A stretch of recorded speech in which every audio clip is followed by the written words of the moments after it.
Pak Dodi itu di situ pusing juga kepalanya jawab Pak, yakin saya. Karena ini dari pagi, dari jam berapa kita sidang tadi? Iya, dikeroyok orang banyak. Pak Dodi yang paling banyak kena keroyok itu. Iya kan? Dari saya aja ada 2 jam, saya sendiri tanya, saya hitung-hitung. Belum lagi dari penuntut umum. Kalau anggota saya cuma 1-2 aja pertanyaannya, enggak pertanyaannya. Jaksa tanya semua. Nah ini lagi, ada 3 lagi yang mau tanya. Kayaknya enggak ada pertanyaan, udah malam ini. Bagaimana Pak Anang Amal Latif, mau tanya enggak? Tidak ada pertanyaan. Enggak ada? Ya, tidak ada. Ais cocok banget. Pak Joni Gerard Plate, silakan Pak kalau ada. Terima kasih Yang Mulia. Silakan. Sebetulnya tidak ada, tetapi terpaksa harus ada juga Jangan supaya jelas. terpaksa Pak, kalau nggak ada jangan. Ada, Pak. Paksain, ada silakan. Ketiga saudara saksi, saudara bertiga tidak sedang dalam ujian sarjana.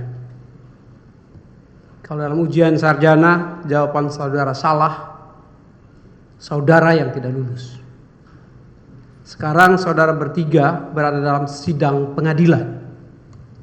Kalau jawaban-jawaban saudara tidak dengan dasar yang benar, dia berdampak pada banyak pihak, secara khusus pada terdakwa. Jangan ngarang di sini.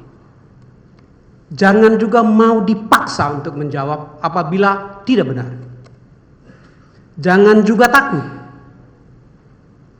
Katakan yang menjadi tusi saudara atau yang benar-benar saudara-saudara tahu. Saya telah membaca berita-berita acara, mendengar apa yang saudara sampaikan di sini. Hakim pun Yang Mulia tertawa karena banyak jawaban-jawaban yang sebetulnya tidak perlu saudara-saudara jawab atau salah atau meragukan. Pengantar kepada saudara Arifin Lubis, saksi Arifin Lubis, mengkonfirmasi apa jabatan saudara? Kepala Biro Perencanaan. Di mana? Di Kementerian Komunikasi dan Informatika. Eselon berapa? Eselon 2. Eselon 2. Secara hierarki struktural, saudara melapor kepada siapa? Sekretaris Jenderal. Pada Sekretaris Jenderal. Apakah Sekjen saudara mengetahui atau sepengetahuan Sekjen rapat-rapat saudara? Sepengetahuan Sekjen. Sepengetahuan Sekjen. Saudara melapor juga pada Sekjen? Bisa melapor, kami diajak. Dibawa oleh Sekjen. Dengan kata lain, apa yang saudara lakukan, Sekjen tahu. Sekjen tahu. Pada saat rapat-rapat perencanaan, program dan anggaran, apakah hanya program bakti saja yang dibicarakan? Tidak. Program apa saja yang dibicarakan? Ada program Pusat Data Nasional, ada yang terkait dengan talenta digital, ada yang terkait dengan farming dan refarming, ada terkait dengan legislasi, ada terkait dengan literasi digital. Dengan kata lain, program dari setiap satker. Betul. Yang ada di bawah Kominfo, betul? Iya, betul. Apakah pada saat pembahasan program dan rapat-rapat internal di Kominfo ada intervensi dari menteri? Ada yang apa, maaf? Intervensi dari menteri. Intervensi dari menteri. Apakah ada? Jangan ragu, jawabnya jelas. Betul, saya lagi berpikir untuk ada beberapa rapim soalnya. Pak Menteri mungkin paham juga untuk beberapa rapim yang saya katakan ada intervensi nggak dalam rapat? Jawab Pak, ada intervensi nggak dari menteri? Tidak ada. Tidak ada, itu jangan ragu. Ya. Ya. Dan jangan main-main dengan ini. Ntar dulu, saudara jawab jangan takut. Iya. Ini bukan menteri lagi. Betul. Iya. Begitu loh Pak. Jadi hakim tidak terpengaruh dengan apa-apa. Dan nanti saudara bilang tadi agak menusuk. Nusuknya begini. Saudara bilang hakim juga terpengaruh. Hakim ini tidak terpengaruh dengan apa-apa. Dari awal persidangan saya bilang sama saudara, kami ini berusaha lurus di tengah Pak. Jangan saudara bilang kami terpengaruh dengan keterangan saksi. Tidak akan kami lihat keterangan saksi itu benar apa tidak. Nanti akan kami pertimbangkan menjadi fakta-fakta hukum yang benar, persesuaian antara keterangan saksi yang satu dengan keterangan saksi yang lain. Jadi jangan saudara salah menduga siapa kami ini. Kami bukan dipesan seseorang, bukan. Hakim ini kami menjalankan tugas negara. Ingat saudara itu. Terima kasih Yang Mulia. Kami menyadari sepenuhnya itu. Tapi kami juga tahu sidang ini sidang terbuka yang ditonton oleh seluruh Terbuka masyarakat. untuk umum, saudara Ya. jangan mengalihkan isu ke arah yang lain. Itu yang saya bilang. Terima kasih Yang Mulia, tidak mengalihkan isu. Bisa kami teruskan pertanyaannya. Pada saat rapat-rapat, sekali lagi, rapat-rapat internal yang dibahas oleh Sekjen bersama biro-biro dan satker yang bersangkutan, apakah ada intervensi dari Menteri? Tidak ada, karena Tidak ada. itu internal Terima kasih. Sekjen. Apakah program dari atas atau dari satker-satker? Banyakan dari Satker. Yang pasti, banyakan berarti ada yang sedikitan. Mostly semuanya hampir dari Satker. Semuanya dari satker. Jadi tidak ada titipan. Tidak ada. Terima kasih. Apakah dalam pembahasan RAPBN Kominfo 2021 termasuk anggaran untuk membiayai 4.200 BTS 4G Bakti telah sesuai dengan mekanisme dan siklus APBN? Iya. Telah sesuai. Apakah pada saat pembahasan trilateral bersama Kementerian Keuangan dan Kementerian Bappenas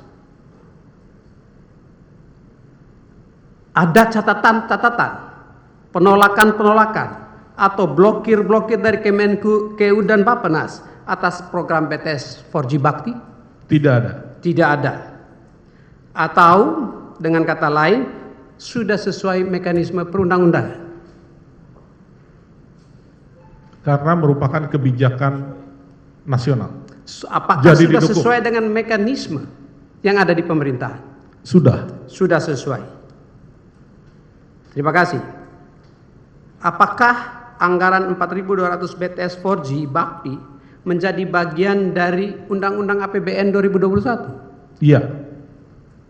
Kalau dia sudah menjadi bagian dari Undang-Undang APBN 2021, secara politik apakah itu telah disetujui oleh DPR RI?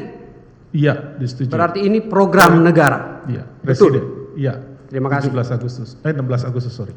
Pada saat APBN itu, anggaran yang saudara sampaikan tadi hanya terbatas 6,8 triliun atau setara untuk 2.417 BTS. Betul? Di mana ya? Di 2021. Iya. Ya. Iya. Sedangkan di dalam Perpres 2021 ditetapkan 4.200. Iya. Berarti ada kekurangan. Iya. Betul. Kekurangannya itu dibiayai dari mana? Dari PNBP. Dari PNBP. Apakah pembiayaan dari PNBP Kominfo itu telah mendapat persetujuan dan sesuai dengan mekanisme? Iya. Dengan Sudah. ditetapkannya KMK nomor 46. Dengan ditetapkannya KMK 46 atau persetujuan dari Menteri Keuangan. Iya. Dengan demikian anggaran rupiah murni dan PNBP sesuai dengan perundang-undangan. Iya. Terima kasih. Yang berikutnya,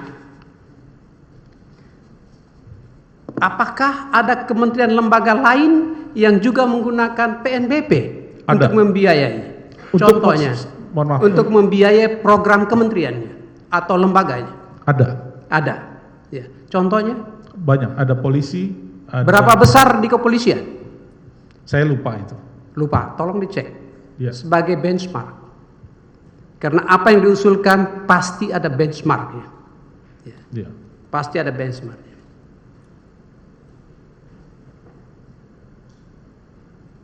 Apakah saudara tahu Permen Kominfo 695 tahun 2020? 695. 695 2020 Saya tidak tentang tahu. penetapan KPA dan PPK.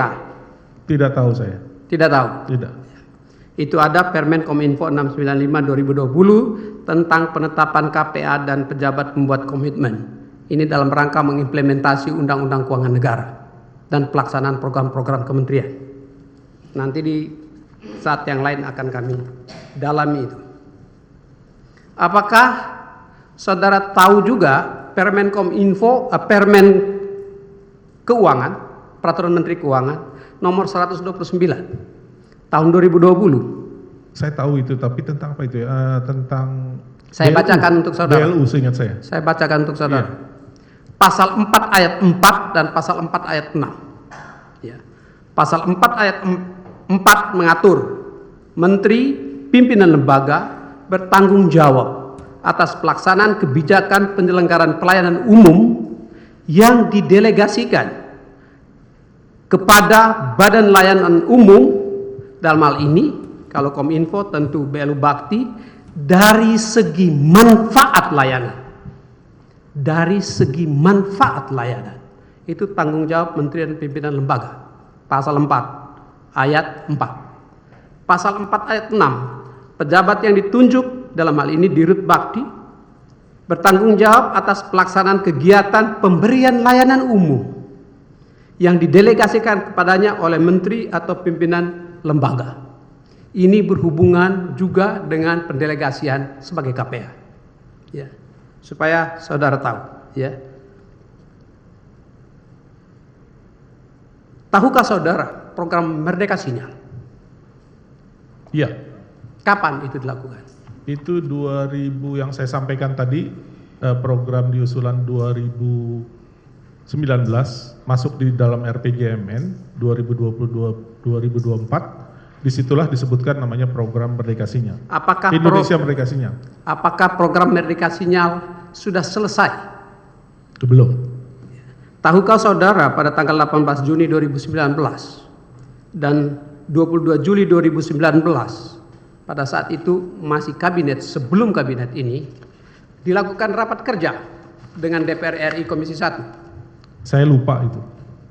Rapat kerja tersebut membicarakan tentang pembangunan 4.000 BTS tahun 2019 dan tahun 2020. Ya.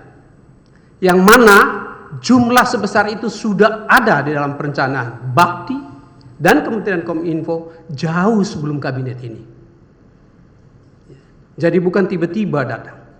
Bakti sudah mengetahui. Dan yang terakhir untuk saudara, apakah saudara tahu perbedaan OPEX dan CAPEX? Pak Joni sering menanyakan ini di Rapim. Saya tahu itu. Apa itu OPEX? OPEX itu adalah operation dari Stanford dari operation expenditure.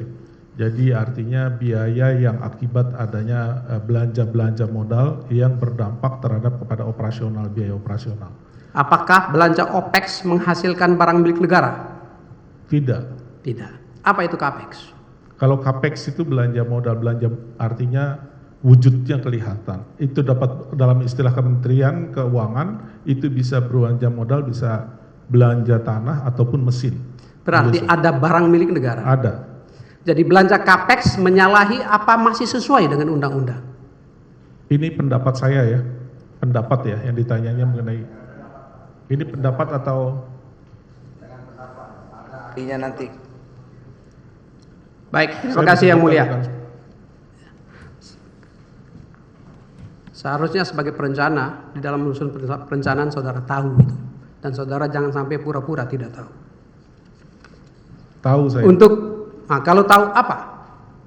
Untuk Keberatan yang mulia terkait pendapat tadi.